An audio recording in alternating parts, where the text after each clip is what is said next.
ассалому алайкум дӯстони азиз, хушомадед ба канали мошини фурӯшӣ. Бо шумо ҳастам Рамазон аз ҳамин канал. Бо диққатар видеонаворо то охир тамошо мекунем, бо хабар мешавем аз нархҳои мошинҳои фурӯшие ки дар Тоҷикистон мебошад. мошинҳо аз Daewoo Tico саршдагӣ то Opel Astra ки ва мошинҳои шумо дар комментария нависондагӣ биден дар ҳамин ҷамъ ҳузур доранд. курси имрӯза 1000 рубл баробар аст ба 136 сомонӣ. касоне ки дар канали мо то ҳозир обуна шидагӣ неста, обуна шавед ки дар видеои мо лайкро бигзорам. мо мегзарем ба мошинҳои фурӯшие ки шумо бисёртар интизорашон ҳастед.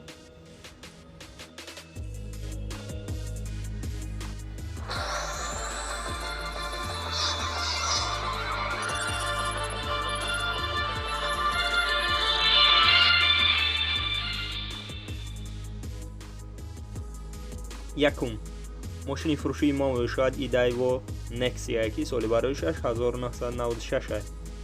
дар ҳолати хоби техникӣ қарор дорад дар Бохтар, Қурғонтепа. сӯзишвори газ бензин мебошад. объём мотораш 1.6 аст. коробка передач механика мебошад. нархи мошин 16000 сомонӣ аст. ба рубл бигардонем 117000 рубл мешавад. ранги мошин сафед аст, кузаш седан мебошад. мошина гуфтагие ки дар ҳолати хоби техникӣ қарор дорад, ягон камбудӣ надорад, мотор ходовоиш 100% нав. танҳо камбудиш ҳамияе ки документош тамом шудагия. алиши ҳам аст ба ягон мошини созтар болои сум метум гуфтагия. агар харидори аниқ бошед, марҳамат рақамҳояшон дар рӯи экрани шумо. метавонед муроҷиат кунед ва маълумоти пурраро дарёфт кунед. дуюм Hyundai Porter бисёр бародарон хоҳиш кардаги буданд. соли бароишаш 2001 мебошад. дар ҳолати хоби техникӣ қарор дорад дар Хуҷанд. нархаш бошад 45000 сомонӣ аст. ба рубл бигардонед 329000 рубл мешавад. агар харидори аниқ бошед, марҳамат рақамҳояшон дар рӯи экрани шумо. метавонед муроҷиат кунед ва маълумоти пурраро дарёфт кунед. ва касоне ки дар канали мо то ҳозир обуна шидагӣ неста, обуна шавед и дар видеои мо лайкро бигзорам. мо мегзарем ба мошинҳои фурӯшие ки шумо бисёртар интизорашон ҳастед. бо диққатар видеонаворо то охир тамошо мекунед. сеюм мошини фурӯшии мо мебошад Mercedes Sprinter ки соли бароишаш 1999 мебошад. дар ҳолати хоби техникӣ қарор дорад дар шаҳри Хуҷанд. нархи мошин 48000 сомонӣ аст. ба рубл бигардонед 351000 рубл мешавад. объём двигателаш 2.3 литр аст. коробкаш механика мебошад. рангаш сафед. мошин айвагон мебошад. агар харидори аниқ бошед, марҳамат рақамҳояшон дар рӯи экрани шумо. метавонед муроҷиат кунед ва маълумоти пурраро дарёфт кунед. чорум мошини фурӯшии мо мебошад Daewoo Tico ки бисёр бародарон хоҳиш кардаги буданд. соли бароишаш 1998 аст. дар ҳолати хоби техникӣ қарор дорад дар Турсунзода. сӯзишвори бензини холӣ мебошад. объём мотораш 1.2 литр аст. коробка передачи механика мебошад. нархи мошин 14000 сомонӣ аст. ба рубл бигардонед 100000 рубл мешавад. мошина ҳамаи ҷоша 100% гуфтеса, ягон камбудӣ надорад. дӯстони азиз, агар харидори аниқ бошед, марҳамат рақамҳояшон дар рӯи экрани шумо. метавонед муроҷиат кунед ва маълумоти пурраро дарёфт кунед. панҷум Daewoo Nexi соли бароишаш 1996 мебошад. дар ҳолати хоби техникӣ қарор дорад дар шаҳри Душанбе. сӯзишвори газ бензин мебошад. объём мотораш 1.6 аст. коробка передачаш механика мебошад. нархи мошин 10000 сомонӣ аст. ба рубл бигардонем 73000 рубл мешавад. ранги мошин сиёҳ, сербирисе, кузаш седан мебошад. мошина ҳамаи ҷоша 100% гуфтесан. агар харидори аниқ бошед, марҳамат рақамҳояшон дар рӯи экрани шумо. метавонед муроҷиат кунед ва маълумоти пурраро дарёфт кунед.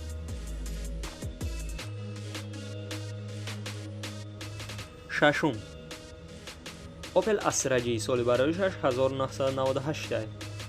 дар ҳолати хоби техникӣ қарор дорад дар шаҳри Хуҷанд. сӯзишвори бензин газа, объём мотораш 1.6 аст. коробка передачаш механика мебошад. нархи мошин 12000 сомония. Ба рубл бигардонем 234000 рубл мешавад. мошина гуфтагие ки дар ҳолати беҳтарин қарор дорад. Агар харидори аниқ бошед, марҳамат рақамҳояшон дар рӯи экрании шумо метавонед муроҷиат кунед ва маълумоти пурраро дарёфт кунед. ҳафтум, Daiwo Matiz соли барои шояд 1000 солаки дар ҳолати хоби техникӣ қарор дорад дар шаҳри Хуҷанд. сӯзишвори бензин газ мебошад. объём мотораш 0.8, коробка передачаш автоматика мебошад. нархи мошин 24000 сомония. ба рубл бигардонем 175000 рубл мешавад.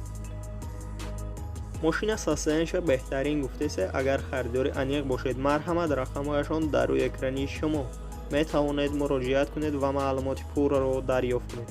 ва мо мегзарем ба дигар мошини фурӯшие ки шумо бисёртар интизорашон ҳастед. ҳаштум, Motorola соли барои шояд 2014 мебошад. дар ҳолати хуби техникӣ қарор дорад дар Бохтар, Қурғонтепа. объём куб 1500, нархаш 14000 сомонӣ. ба рубл бигардонем 110000 рубл мешавад. Motorola срочно фурӯхта мешавад. сабаби фурӯхтанаш сум дар корсия барои ҳам қадар мефурӯшонша. агар харидори аниқ бошед, марҳамат рақамҳояшон дар рӯи экрани шумо метавонед муроҷиат кунед ва маълумоти пурраро дарёфт кунед. нӯҳум, трактори МТЗ-82 дар ҳолати хуби техникӣ қарор дорад дар Масчо. нархаш бошад 130000 сомония. ҳолати трактора беҳтарин гуфтасе. агар харидори аниқ бошед, марҳамат рақамҳояшон дар рӯи экрани шумо метавонед муроҷиат кунед ва маълумоти пурраро дарёфт кунед.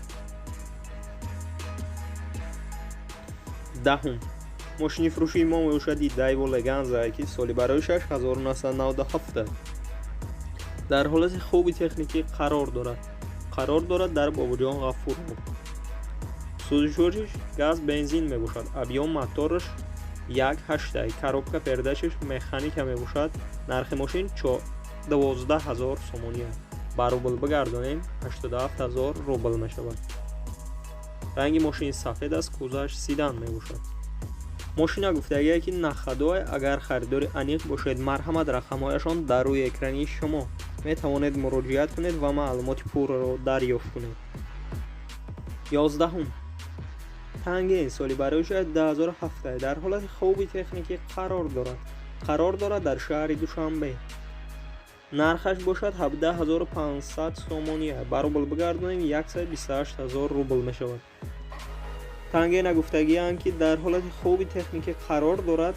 харидори аниқ бошед, занг занед. рақамҳояшон барои маълумоти бештар дар рӯи экрани шумо метавонед муроҷиат кунед ва маълумоти пурраро дарёфт кунед. ва касоне ки дар канали мо то ҳозир обуна шудаги неста, обуна шава и дар видеои мо лайкро бигзора. мо мегзарем ба дигар мошини фурӯшие ки шумо бисёртар интизорашон ҳастед. бо диққатар видео наворо то охирш тамошо мекунед.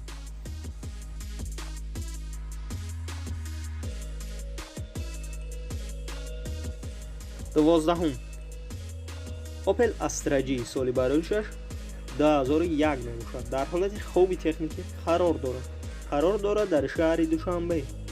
сӯзишвори бензини холие. объём мотораш 1.6, коробка передачаш механики мебошад. нархи мошин 43000 сомония. ба рубл бигардонед 314000 рубл мешавад. ранги мошин серебристия, кузаш седан мебошад. мошина ҳамаи ҷоша 100% гуфтеса ягон камбудӣ надорад. срочно фурӯхта мешавад. обогрев сидени, конденсионер ва инжектор мебошад. мотораш, салонаш кожни. агар харидори аниқ бошед, марҳамат рақамҳояшон дар рӯи экрани шумо метавонед муроҷиат кунед ва маълумоти пурраро дарёфт кунед.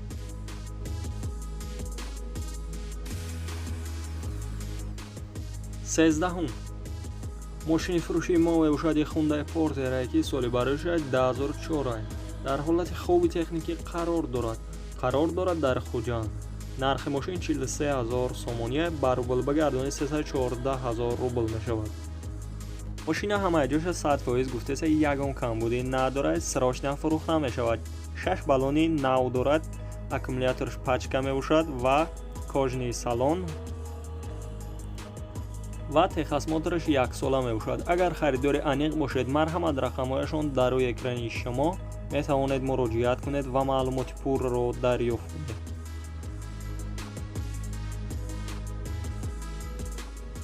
14 ماشین فروشی موشدی تیکو دای و 2 سالی برای 6996 در حالت خوب تکنیکی قرار دارد در جلال‌الدین بلخی.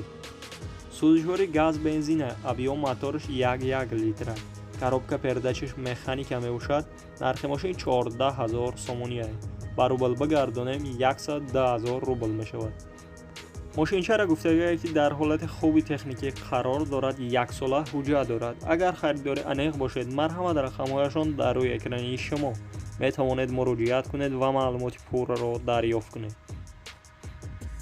дӯстони азиз, видеонавори мо ба охир мерасад. дар ҳамин ҷо хайр, то видеои дигар сарбаланду хонобод бошед. дастгирӣ кардани моро фаромӯш насозед.